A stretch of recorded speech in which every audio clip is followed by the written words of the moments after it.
Assalamualaikum warahmatullahi wabarakatuh. Perkenalkan, saya Tunas Purbaditya Pratama dari kelas IPA 2 dengan NPM 250303015. Pada kesempatan ini, saya akan mempresentasikan laporan praktikum mandiri dengan bimbingan dosen pengampu Ibu Rifa Ismawati SPD MSc. Video ini berisi penjelasan mengenai tujuan, alat dan bahan, langkah kerja, dan hasil pengamatan, serta kesimpulan dari praktikum yang telah saya lakukan. Selamat menyaksikan. Oke, baik. Tujuan dari melaksanakan praktikum ini yaitu supaya para mahasiswa mampu mengidentifikasi sifat keasaman atau kebasaan pada suatu zat, mampu memahami hubungan antara nilai pH dengan sifat keasaman atau kebasaan menggunakan indikator, dan dapat mengenal tentang jenis-jenis indikator.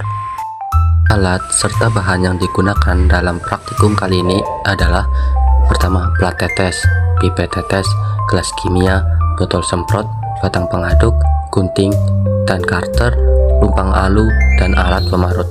Lalu bahannya ada indikator alami kunyit, indikator buatan kertas lakmus, aquades, cuka makanan atau CH3COOH, jeruk nipis, sabun, baking soda, dan obat mah. Lanjut ke langkah kerja. Yang pertama dengan menggunakan indikator alami, yaitu ekstrak kunyit. Siapkan alat dan bahan yang digunakan. Siapkan larutan sampel yang akan diuji dengan meneteskan secukupnya ke dalam cekungan plat tetes yang berbeda. Lalu ambil kunyit, kemudian kulit dikupas menggunakan cutter. Ekstrak kunyit dengan memerut kunyit hingga halus dan menghaluskan dengan menumbuk kunyit menggunakan lumpang alu. Lalu mencampurkan sedikit aquades dan saring. Teteskan 2-3 tetes ekstrak kunyit pada setiap sampel. Yang terakhir, amati dan catat perubahan warna yang terjadi. Lalu yang kedua, menggunakan indikator kertas lakmus. Siapkan larutan sampel yang akan diuji dan meneteskan secukupnya ke dalam cekungan plat tetes yang berbeda. Ambil kertas lakmus berwarna merah dan biru, kemudian potong menjadi bagian yang kecil. Letakkan potongan kertas lakmus pada satu cekungan dan kertas lakmus biru pada satu cekungan yang lain untuk setiap larutan sampel. Langkah yang terakhir, amati dan catat perubahan warna pada setiap kertas lakmus. Pada praktikum ini, saya menguji sifat asam basa dan netral beberapa larutan menggunakan 2 indikator, yaitu ekstrak kunyit dan juga kertas lakmus.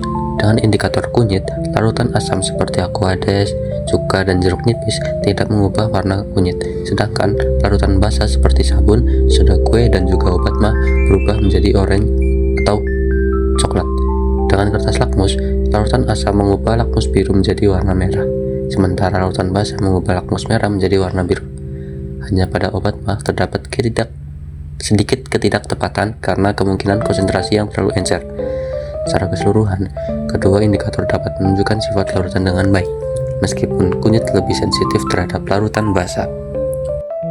Berdasarkan praktikum, sifat asam basa dan netral dapat dibedakan melalui perubahan warna indikator.